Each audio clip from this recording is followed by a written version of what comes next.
Last year, when everything was alright and the world was not in such a bad shape, a couple of my journalist friends actually picked up the Sony WF-1000XM3 while on their way back from a press conference abroad. Now, quite a few people were on that trip and they managed to actually check them out and test them out, and they were raving about the noise cancelling capabilities and of course the sound quality of these truly wireless earbuds. Now, I wasn't on that trip and therefore I had a major FOMO, or the fear of missing out. Thankfully, Sony India has finally launched the Sony WF-1000XM3 in our country exactly a year later. And at the risk of losing your attention by preempting the verdict, I must say that I don't want to return these back to Sony after I'm done with my review. These are actually that good. Postscript: yes, we do send back all our products, and this one will probably go back as well, and I might just end up buying them. Hi, I'm Ershad from Mr. Phone, and this is my full review of the Sony WF-1000XM3. But as usual, before we move on, don't forget to hit that red subscribe button and the bell icon right next to it to get notified whenever Mr. Phone puts out an awesome new tech video. The WF-1000XM3's charging case is definitely massive in comparison to the tiny cases I've tested lately. You can get these earphones in two colorways, silver and black. Ours is actually the silver variant, but it looks more like a dual shade of bronze on the lid and a clayish grey shade on the box, and of course the earbuds as well. Now at the bottom you get a Type-C port scooped out into a cavity, and opening the lid with one hand is possible, but it is not the smoothest experience as such. A lot of that is because holding the entire case with one hand is kind of difficult to begin with. Once the lid is open, you will see an LED indicator light that showcases the charge level of the case. Similarly, you get LED indicators on the buds themselves. Now, as for the buds, these are constructed in a triple layer structure. You have the bore with the silicone/foam tip. I've used the foam tip here that enters into your ears, and the bore is attached to a rubberized extended portion to secure an even tighter seal so it doesn't fall off your ears, which is further attached to a bigger housing which I presume has the 6mm driver units per bud and the crazy noise cancelling wizardry inside it. By the way, the WF-1000XM3 employs a dual noise cancelling technology using both feedback and feed-forward mics on each buds. If you want to know more about feedback and feed-forward microphone technology, I have linked a handy explainer in the description below. You should read it and understand for yourself. Anyway, this tech makes it doubly effective at noise cancelling, and this hybrid method is by far the best way to do NC. NC is noise cancelling. That's what I'm going to refer it in the future paragraphs. Now, what I noticed is that they managed to effectively block out the constant whir of a fan with the ease of Dravid hitting the boundary with a forward defensive stroke. But yes, uneven sounds like people talking is still a tall ask from something as tiny as this. What I particularly like about the NC on these is that it doesn't create a vacuum in your head. I have to mention this: more than half the reason why the NC is so great on the Sony WF-1000XM3 is because Sony has used the proprietary noise cancelling processor QN1E ported directly from the more expensive and the bigger Sony WH-1000XM3 headphones.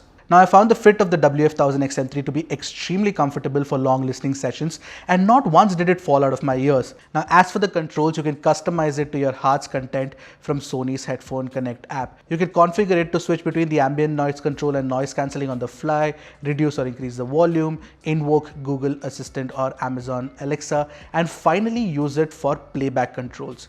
I like the default configuration where the left is kept for ambient sound control and the right one is for playback control. You can see that you can tap to play, double tap for next song, triple tap for previous song, and continue pressing to launch the voice assistant. And you can also do that like a ambient sound control out here.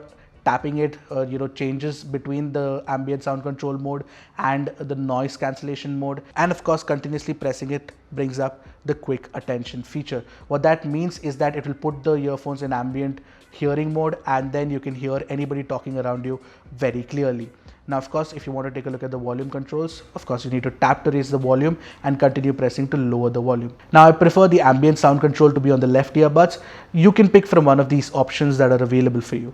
Now, the app also gives you the option to control many other functions. For example, you can change the connection quality to prioritize on sound quality or to prioritize on stable connection. You can also tweak the equalizer to one of your preference and it responds beautifully.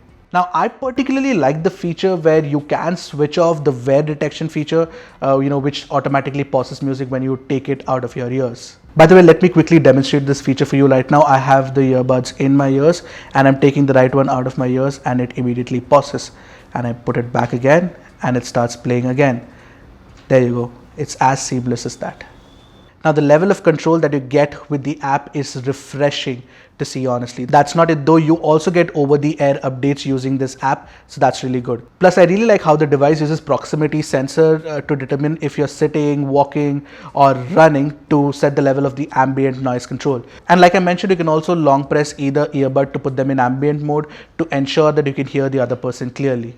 Now, the Sony WF-1000XM3 uses Bluetooth 5.0 to connect to other devices. You can also use NFC to establish the connection. Now, the connection was extremely stable for the most part and the 10-meter range was pretty accurate too.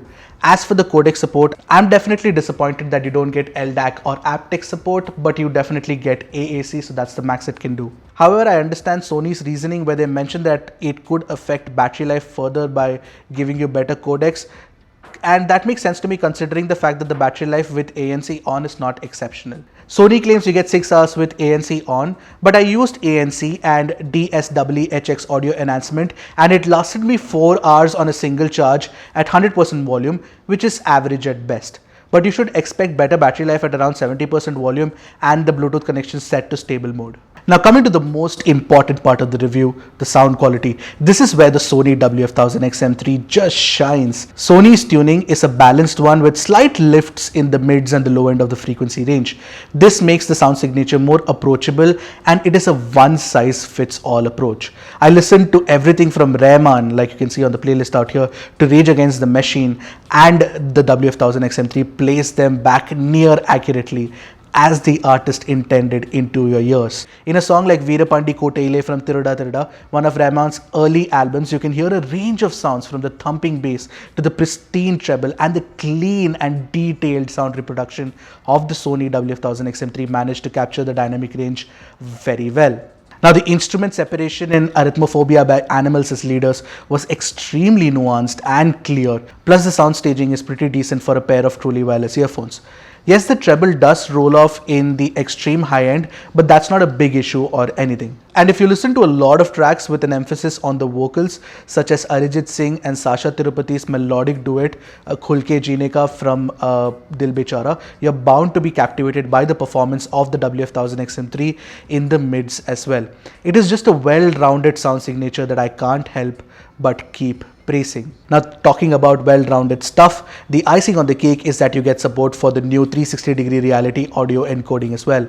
I tried it on Tidal using VPN and it did create a slight sense of surround, but I suppose you need a pair of headphones to create a better sense of spaciousness. These small drivers don't cut it. Now, if you do end up buying these, set it to sound priority on connection quality and switch the DSEEHX processing on for the best sound quality. As for the call quality, you don't get the same kind of isolation that you get with music. Therefore, a fair bit of environmental noise creeps in during calls.